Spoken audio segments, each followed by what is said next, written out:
Bonsoir, mesdames et messieurs. Alexandre Baudouin qui vous souhaite la bienvenue à cette autre édition de Sport Express. Je suis seul cette semaine. Mon ami François est en congrès pour Office Tourisme Montérégie, à quelque part au Québec. Alors, on le salue. Et moi, je vais être là pour l'émission complète. J'espère que vous avez passé de belles vacances. Moi, j'en ai passé de belles également avec la petite famille en Floride. On voit des images. Écoutez, 30 secondes. Je suis allé voir un match de baseball à West Palm Beach. C'était un stade superbe. Et moi, voir José Altuve, champion de la Série mondiale et Astros, à quelques rangées, c'était merveilleux. Cette semaine-là, on ne s'est pas cassé le bicycle. On va parler de golf, on va parler de chasse, on va parler de pêche, on va parler de tout ça, de ski également, avec M. François Laramée. Vous le savez, on le reçoit à l'automne, on le reçoit au printemps. Ça va être fort agréable. Donc, on s'arrête 5 secondes. Et au retour, émission spéciale avec François Laramée.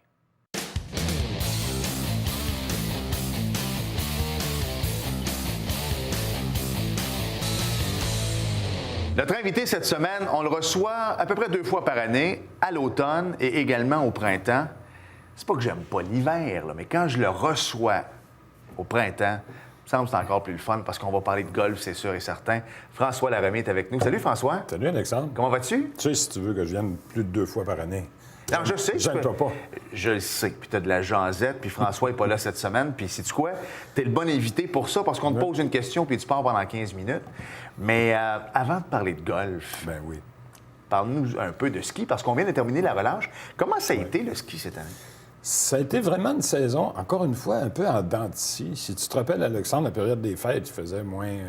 très froid. Il faisait moins 94 Ouais. pendant 3 semaines. Alors, la période des fêtes n'a pas été bonne, même s'il y avait de la neige, même si les conditions de glisse étaient bonnes. Ça n'a pas été très bon en termes d'achalandage. Deuxième période, parce que tu le sais, l'année dans le ski, c'est 3 périodes. Ouais. Le temps des fêtes, la relâche scolaire et le reste de la Le ski de saison. printemps, en fait. Ben oui. Ouais. Et- Ou le reste. Le début et la fin, là, les c'est deux. ça, le reste de la saison. On vient de passer à relâche. J'ai parlé avec les gens de Bromont cette semaine. On me disait qu'il y avait eu une baisse comparée à l'an passé d'environ 30-35 Oh. Et je suis allé, parce que je savais que je viendrais te parler, Alexandre, je suis allé à Saint-Bruno. Tu as fait tes recherches? J'ai fait mes recherches personnelles. Je me suis carrément dévoué pour aller à Saint-Bruno et pour aller à Sutton durant la semaine. Les 2 endroits, j'ai été franchement étonné. Là. Si Bromont parle d'une baisse de 30-35, moi, je te dirais des baisses de 50 Ouais. dans les 2 cas, parce qu'il n'y avait pas d'attente. Écoute, je suis allé mardi dernier à Sutton. Il n'y avait, pour ainsi dire, pas d'attente aux chaises. Et du côté de Saint-Bruno, à peu près la même chose. Et pourtant, les conditions sont excellentes. À Saint-Bruno, tu as 18 pistes sur 18. À Sutton, tu en as 60 sur 60. À Bromont, tu en as, je pense, 101 sur 104. Ouais. Alors, les conditions sont là. La neige qu'on a reçue est quand même restée dans les montagnes. Alors, les conditions sont excellentes, mais les gens, tu sais, c'est un phénomène qu'on connaît bien. Quand il n'y a pas de neige dans ton entrée de cours, bien, les gens pensent que la saison est finie. Voilà. Alors, Est-ce que ça se peut que les gens soient allés dans le sud? C'est con, tu sais, j'arrive de vacances. ben, c'est ce que j'étais pour te dire. T'en es le plus bel exemple. Plein. Moi, ma famille est là, fait que je peux y aller à n'importe quel temps de l'année. J'y vais Absolument. généralement à n'importe quel temps de l'année. Et pour vrai, c'est la première fois où j'y vais à la semaine de relâche. Ah oui. Et en toute honnêteté, j'ai vu du monde avec des familles, pas juste Exact. une personne ici et là ou les retraités, nos fameux snowbirds, les familles. Donc, est-ce que ça aussi, ça peut avoir joué, François? Ben oui, ça a joué. Évidemment que ça a joué, parce que les gens voulaient quitter la grisaille. Il a tellement fait fret aussi. Là, Il a tu sais. fait froid, puis il fait pas beau. Je pense que le mois de février, si ma mémoire est bonne, on a eu 40 moins d'heures d'ensoleillement durant le mois au complet. Ça finit par te taper en quelque part, Ouais. cette grisaille-là. Puis, tu sais, mes beaux-parents, moi, habitent au pied du Mont-Saint-Bruno. Ouais. Et je le vois. sûr. Des fois, même pour le ski de fond, Ouais. ça recule jusqu'à l'entrée de Saint-Bruno. Et là, absolument Ah non, rien, non, c'est pas dimanche. du tout. Je trouve ça plate. Écoute, moi, je vais... autre activité, je vais à la piscine municipale à Boucherville, presque quotidiennement, faire des longueurs. Il y avait du monde la semaine dernière. C'était incroyable. Ils ont dû ouvrir un bassin supplémentaire qui est habituellement réservé à l'entraînement.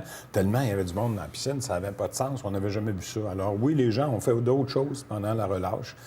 Ils ne se sont pas rendus ces montagnes de ski, bien évidemment. Et pourtant, puis je le répète, puis ça va être bon encore pour les prochaines semaines, les conditions sont excellentes. On annonce encore de la neige cette semaine. Alors, ça va contribuer à maintenir le fond des montagnes et le fond des pistes de façon excellente. Et on est pourtant- chanceux sur la Rive-Sud, à Saint-Bruno, Sutton et Ouais. tout ça.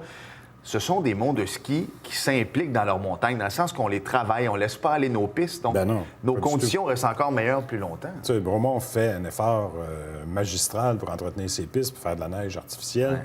Tu regardes Sutton, ils ont investi 1 million ou presque cette année dans l'enneigement, encore une fois, de la nouvelle tuyauterie, puis il y en avait besoin quand même du côté de Sutton. Là. Ça faisait longtemps qu'il n'y avait pas eu d'investissement sur les équipements d'enneigement. Alors, ça va mieux de ce côté-là. Saint-Bruno, c'est pas trop compliqué à enneiger et à entretenir, même s'il fait un peu plus chaud. Alors, les conditions sont là.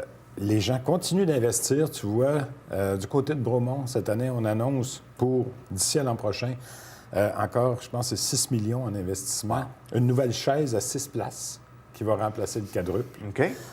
On parle également de la construction d'un chalet au sommet de la montagne pour accueillir, évidemment, les skieurs, aller prendre un petit verre de vin, peut-être. Et ça, le 6 places, c'est pas tant juste pour les familles de 5-6, parce que Dieu sait qu'on est moins nombreux. J'imagine que c'est pour l'achalandage en bas. Ben, ça c'est va aller encore plus vite. C'est que tu accélères de 50 dans le fond, la rapidité de remontée. C'est pas les seuls, d'ailleurs, cette année, au niveau du ski, à ajouter de ce genre d'équipement. Tu l'as aussi du côté de Saint-Sauveur. Ouais. On aménage un 6 places chauffant, mon cher. Wow! Imagine-toi, tu ne dois plus débarquer. Parce que moi, c'est ce qui m'avait tué un peu à l'époque. Je suis de Saint-Bruno. C'est le plus grand centre de ski au Canada. Ouais. J'arrivais là, puis j'attendais trop long. C'est ça le problème. Je descendais 35-40 secondes, j'attendais quasiment 30 minutes. Ouais, alors ça, je trouve ça parfait. C'est parfait. Écoute, on parle de d'autres époques. On n'est pas vieux, mais on a quand même de l'expérience. Moi, je me souviens, on allait... C'était à 2 à Saint-Bruno, c'est pas compliqué. Ben, écoute, c'est la même chose à Bromont. Moi, je me souviens, dans début des années 80, on allait faire du ski. Là, quand on faisait 6 décembre dans la journée, c'était beau parce que tu avais une chaise à 2 places. Pas débrayable, bien évidemment, avec des files d'attente épouvantables. Tu attendais 35 minutes, 40 minutes avant de pouvoir monter dans ta chaise. C'est fini, ce temps-là. C'est ça, exact. Plus. Bon, bien ça, c'est bien que tu le dises. Comme ça, si tu arrives en bas, tu n'attends plus. Tu n'attends plus. Et, encore une fois, des exemples comme Sutton-Bromont, avec le nombre de remontées mécaniques qu'on a, je pense qu'il y en a 9 à chaque endroit. Même du côté de Saint-Bruno, tu en as au moins 4 ou 5 remontées mécaniques. Alors, ça te permet d'être diversifié sur la montagne, d'être un peu partout, donc l'attente est beaucoup moins grande. Et, autre élément peut-être à souligner à ce moment-ci, dans le joyeux monde du ski, les passes 2019 sont déjà en vente. Oh oui, monsieur. Alors, depuis même une dizaine de jours, je pense qu'ils ont commencé 1er mars, on vend les passes 2019, ce qui te permet, ce qui est intéressant, c'est que ça te permet de skier toute la fin de la saison actuelle gratuitement. Et, encore une fois, je le répète, dans d'excellentes conditions. Puis si la tendance se maintient, on va avoir du golf, évidemment, jusqu'à Pâques. Facilement. Du ski, tu veux dire? Du ski, oui, pas du golf. On y reviendra tantôt. On s'en vient. Mais tu vas avoir du ski jusqu'à Pâques facilement. Et dans d'excellentes conditions, parce qu'on ne voit pas de grande chaleur puis des températures assez élevées. Alors, ça va se maintenir, ça va s'en aller doucement, comme le printemps. Voilà. Et on en a encore pour un bon 3 semaines facilement, de beaux skis en plus. Alors, il faut en profiter. Peut-être dernier élément au niveau du ski, si ça vous tente aussi, du côté de chez vous, de tes parents, de Saint-Bruno. Le 2 avril, on fait une grande vente de liquidation d'équipements. OK. Ça peut être intéressant en fin de saison, parce que souvent, ce sont des équipements de location, par exemple, ou des équipements de démo qu'on va vendre à des prix très, très bas. Alors, si vous voulez vous équiper pour l'an prochain, puis pas attendre nécessairement les ventes de l'automne prochain, bien, le 2 avril, ça va d'ailleurs, d'après moi, sonner la cloche de la fin de la saison du côté de Saint-Bruno, parce que c'est la fin de semaine de Pâques. Alors, le lundi de Pâques, bien, je pense qu'on va fermer les livres de ce côté-là, inévitablement. Mais ça va être une belle occasion pour aller se procurer des équipements à bas prix. Parfait. Et profiter, évidemment, encore une fois, de la fin de la saison de ski, parce qu'il y a encore du beau ski. Oui, monsieur. Et si la tendance se maintient aussi, c'est ce que je m'en vais faire après l'émission. Oh, j'aime ça. Hey, je sais qu'on a comme 4, puis il ne reste pas beaucoup de temps au premier bloc. On va peut-être sauter le golf, parce que ça va être plus long. As-tu un des deux sujets qui est moins long ici? Ou... Chasse. Vas-y, on va y aller avec la chasse tout de suite. Tu vois? On ne dirait pas qu'on va parler de chasse dans la région ici, dans la région du Richelieu, dans la région de Saint-Jean. Mais la chasse à l'oie blanche est ouverte pour ceux qui sont un peu amateurs. Les oies blanches ont commencé à arriver dans la région. OK. Alors, c'est permis de chasser l'oie blanche au printemps. Est-ce que c'est un phénomène qui n'était pas avant? Ça fait une dizaine d'années qu'on permet la chasse à l'oie blanche le printemps, parce qu'il y a une augmentation substantielle du nombre d'oiseaux. On dépasse le million au Québec. Wow. Alors, on peut se permettre d'avoir 2 saisons de chasse, une l'automne et une le printemps. Au printemps, il faut comprendre que les oies blanches arrivent du sud, évidemment. Dans leur migration, ils arrêtent toujours ici, dans la région de Saint-Jean. C'est le fun. Ceux qui sont un peu observateurs, allez vous promener dans le coin de je dirais Bedford, Saint-Alexandre, justement, Saint-Armand. Vérifiez dans les champs, vous allez voir à un moment donné, ce pas des mouettes, ce sont des oies blanches. Et la période de chasse, donc, est ouverte, c'est permis. Vous vous installez, évidemment, avec la permission des agriculteurs ou des cultivateurs, exact. avec des appelants. Et vous allez voir, il y a des possibilités de faire de très belles chasses à l'oie blanche dans la région. C'est surprenant. Autre chasse qui s'en vient aussi dans la région, rapidement, au mois d'avril, le dindon sauvage. Oui. Je ne sais pas si tu sais, mais il commence à y avoir de la dinde dans le coin. Il y en a beaucoup, beaucoup, beaucoup. Encore une fois, Saint-Armand, Farnham, il y a beaucoup de dindons, Bromont, Sutton, il y a beaucoup, beaucoup, beaucoup, et de plus en plus à chaque année, de dindons sauvages. Alors, ça aussi, c'est une chasse printanière. Ouais. Ça débute le 27 avril. Il faut, encore une fois, être équipé. Il faut avoir des endroits pour le pratiquer. Que si vous connaissez des gens pour le faire, ça se passe souvent au champ, près des boisés. Alors, c'est une chasse qui est extrêmement intéressante, de plus en plus populaire et de plus en plus, je te dirais que le taux de succès, l'an dernier, a atteint plus de 40 Alors, tous les chasseurs qui sont allés, il y en a 4 sur 10 au moins, là, qui sont venus avec 1 ou 2 dindons sauvages ici dans la région. Ça peut être extrêmement intéressant.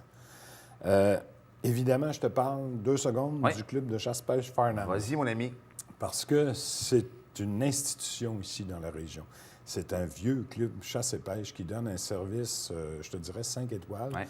Si les chasseurs veulent en profiter pour 2-3 choses, la première, pour prendre des cours de chasse. Le 27 mars, ça s'en vient. Il y a une formation pour avoir ton permis de chasse et que tu puisses t'acheter des armes éventuellement. Mais ça se donne par les gens, justement, du club de Farnham. Et habituellement aussi, ils tiennent un bazar à la fin du mois, mi-avril, fin avril. Surveillez leur site Internet, ça peut être extrêmement intéressant parce que c'est drôle, là, c'est un peu champêtre. Tu arrives là, ça ressemble à un marché aux puces sur le territoire du club de chasse et pêche Farnham. Et beaucoup, beaucoup d'amateurs arrivent avec leur matériel. Il y a des échanges, il y a des parties, ça se chicane un peu, c'est pris. Mais c'est drôle à voir. Mais c'est un vieux club ici et ça vaut la peine vraiment d'en profiter. Petit rappel aussi aux chasseurs, en dernier lieu. Oui. Depuis le mois de janvier, la nouvelle loi est en vigueur et vous avez donc moins d'1 an, il reste 10 mois pour enregistrer vos armes à feu. Alors, vous pouvez passer dans un magasin, vous pouvez le faire sur un site Internet. Si vous voulez vous en débarrasser, il y a des gens qui achètent aussi, mais dites-vous que la loi est là, la loi est passée. Il y a un registre des armes à feu au Québec et il reste 10 mois pour enregistrer vos armes. On en parle beaucoup et on se termine là-dessus. On en fait beaucoup état avec ce qui se passe aux États-Unis, mais c'est pas évident d'enregistrer les armes non plus. Là. Écoute, on voit ce qui se passe aux États-Unis. Oui, c'est ça, exact. Mais c'est bien que ça soit fait, mais c'est pas parfait. On n'est pas là-dedans. Non. C'est certain que, oui, il y a un problème des fois, puis le problème principal, il est au bout de la carabine ou du fusil. Exact, c'est ça. Et ça, on ne pourra pas empêcher des gens que les fils se touchent, là, de se toucher. Non, malheureusement. Qu'on ait une arme enregistrée ou non, de toute façon, ça ne changera pas. Non.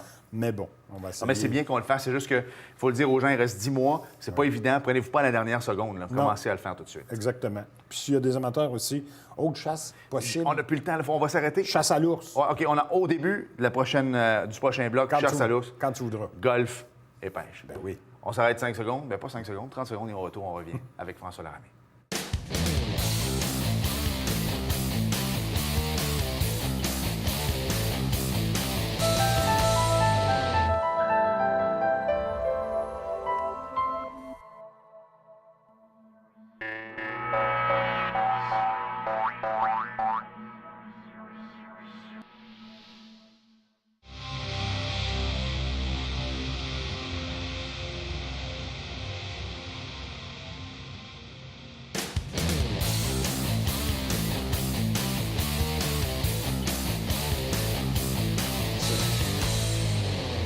Nous sommes de retour à Sport Express et on l'a dit rapidement, la chasse à l'ours, on voulait terminer là-dessus. Oui, autre possibilité, effectivement, dans la région, c'est peut-être moins développé, moins connu. On peut chasser l'ours. Encore une fois, le printemps, la chasse à l'ours, c'est au mois de mai. D'abord, tu me surprends, là. Je ne savais même pas qu'il y avait des ours dans la région. Là. Oui. OK. Il y a des ours. Je peux t'en parler. J'ai une terre à Sutton. Ah Et il y a des ours à Sutton. Il y a des ours à Bromont aussi. Hey, ça doit surprendre. Mettons, moi, je vais prendre un café chez vous. Je suis un gars de la ville, moi. Fait que j'arrive, puis whoop, il y a un ours qui... Écoute, ça doit surprendre quand même. Là. C'est assez impressionnant comme débit. Mais je t'avoue, je ne l'ai pas vu en personne, mais j'ai vu la couche où il dort. Ouais. Il a fait quelques ravages sur la terre. Il y avait quelques excréments aussi qui confirmaient la présence de la chose. Tu veux pas tomber face à face avec lui, là. Donc, il y a de la chasse à ça quand même. On peut pratiquer la chasse à l'ours au mois de mai, ici, dans la région. Alors, Bon à savoir. Si ça te tente de taper un ours, Ben oui, pourquoi pas? pourquoi pas? Ça fait changement. Avant de dormir dessus, pourquoi pas l'assassiner? Oui, c'est ça fait des belles peaux. Voilà. Parlons golf, maintenant. Ben oui, parlons de golf, franchement. Ouais. Tout ça pour dire que, oui, la saison a démarré en Montérégie déjà. Pour ceux qui ne le savent pas, ça a démarré évidemment, toujours chez les mêmes, toujours à l'International de Voilà. Lancôle. On se fait un plaisir, hein, chaque année. Les premiers à ouvrir, puis encore plus tôt que l'an dernier. L'an dernier, on avait ouvert le 8 mars. Cette année, on ouvre le 6 mars. N'oublie pas que le golf a fermé le 12 décembre. Non, c'est ça, exact. 3 mois, pas de golf au Québec, là.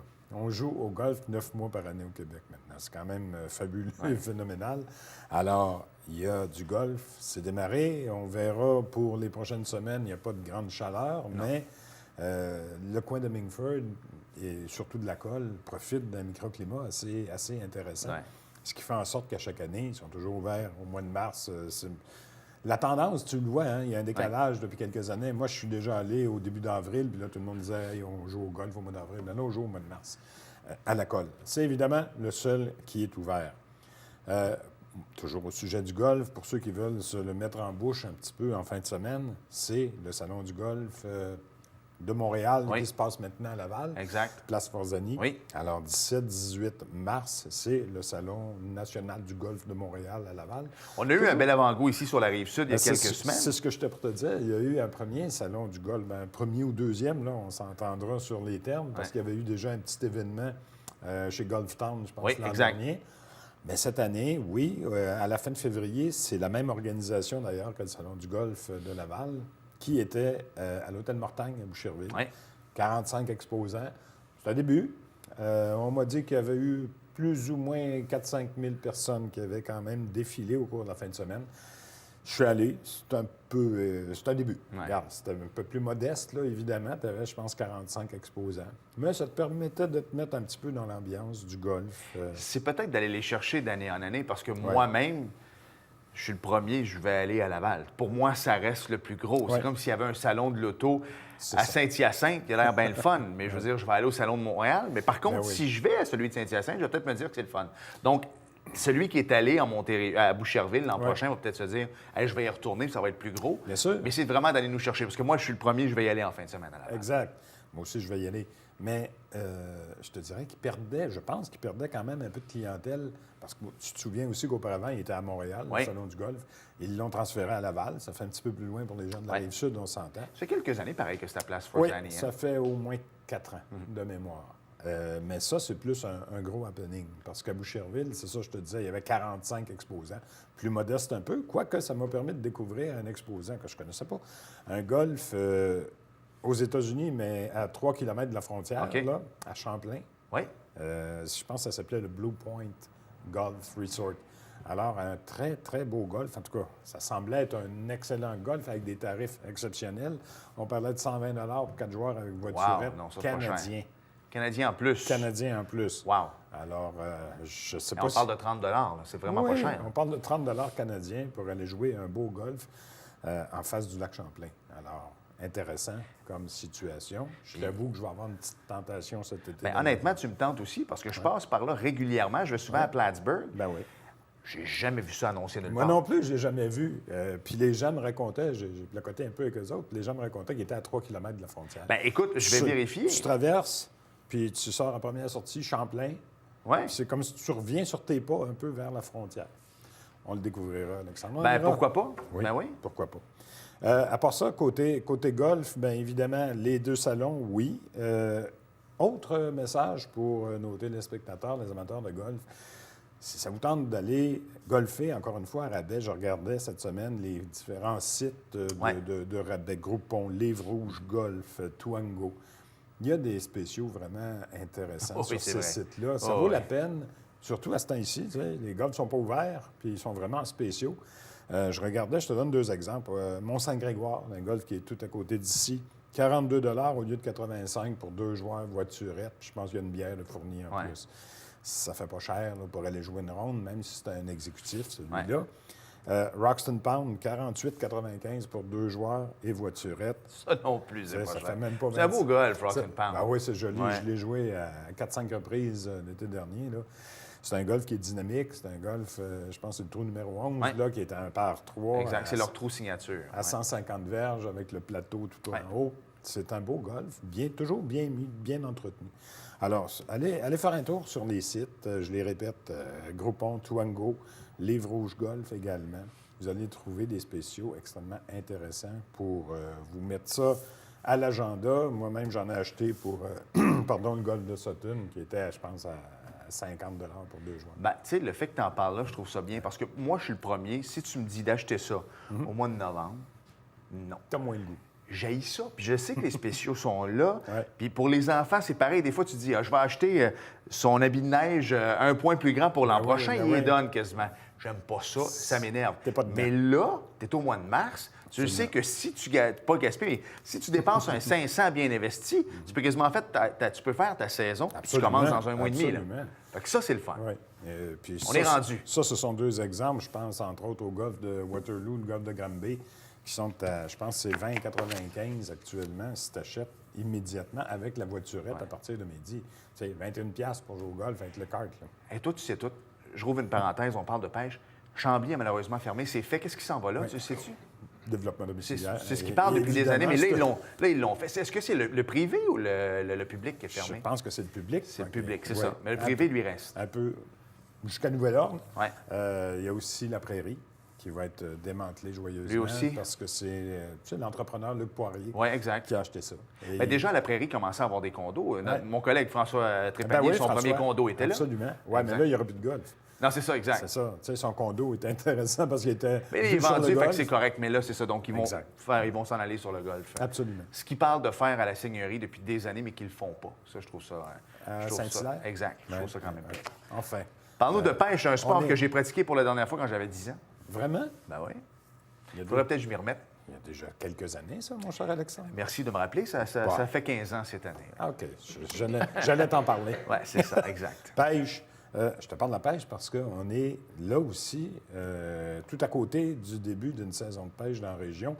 Je dis ça, puis cet après-midi, je voyais des kayakistes sur le fleuve Saint-Laurent à Boucherville. Ouais. Alors, on n'est pas loin de mettre les embarcations à l'eau, évidemment. Dans la région ici, si on parle de pêche particulièrement aux salmonidés, donc à la truite, à la wananiche même, parce qu'il y en a, ça débute le 27 avril prochain. Alors, c'est le temps de se préparer. C'est le temps aussi de faire des réservations. Je pense, entre autres, lac Champlain, lac Memphremagog et même le lac Massawippi.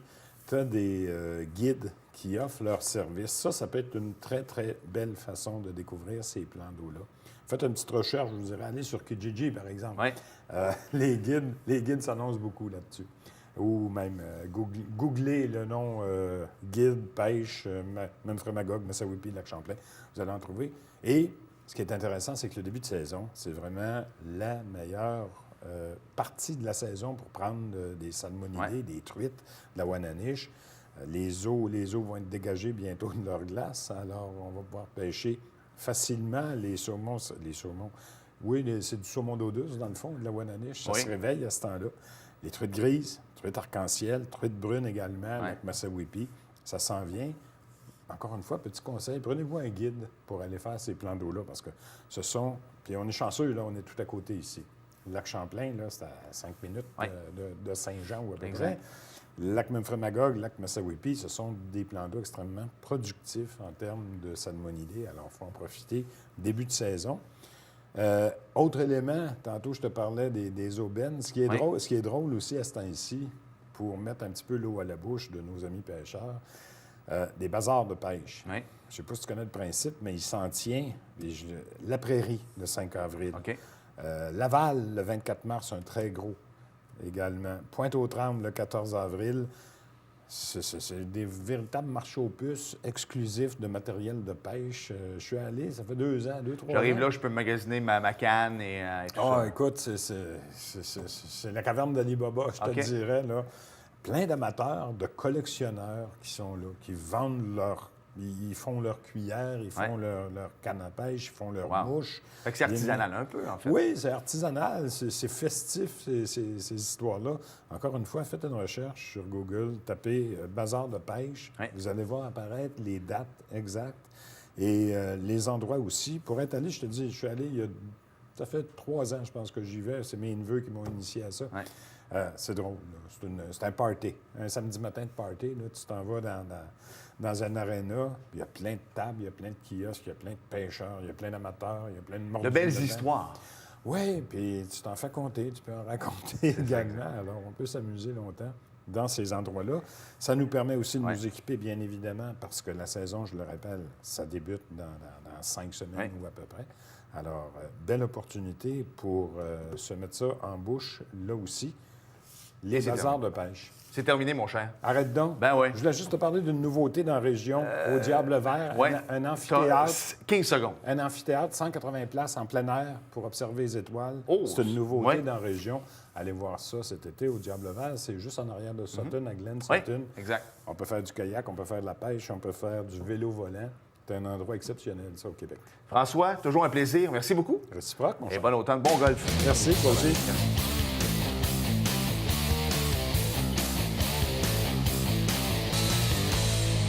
Et on ne change pas nos bonnes habitudes à la télévision du Haut-Richelieu à Sport Express. Alors, naturellement, on va parler de NASCAR. Donc, dimanche dernier était présenté le Ticket Guardian 500, 4e épreuve de la saison 2018 de la Monster Energy de NASCAR. Alors, après avoir remporté les courses d'Atlanta et de Vegas, va bien pour lui quand même. Hein? Alors, Kevin Harvick a répété l'exploit cette semaine en signant une 3e victoire de filet. Cette fois à Phoenix, Kyle Busch et Chase Elliott ont terminé respectivement 2e et 3e.